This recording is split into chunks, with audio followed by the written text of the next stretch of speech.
Ang homunculus ay isang maliit na tao na kasing laki lang ng isang fetus na nilikha gamit ang lumang kaalaman ng mga tao pagdating sa science. Ang konseptong ito ay talagang kakaiba at hindi maipaliwanag.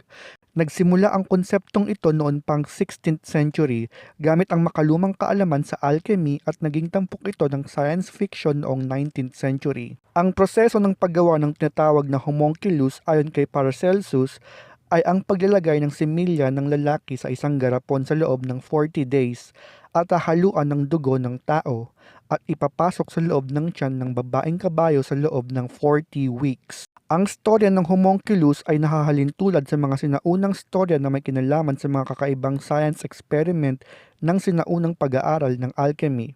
Ito pa rin ay talagang kakaiba lalo na sa proseso ng paggawa nito at ito ay nananatili pa ring hindi maipaliwanag at nananatili pa ring isang misteryo. Ang konsepto ng homunculus ay hanggang ngayon ay nagbibigay pa rin ng inspirasyon sa mga artist sa iba't ibang larangan tulad ng pelikula, card games at iba pa.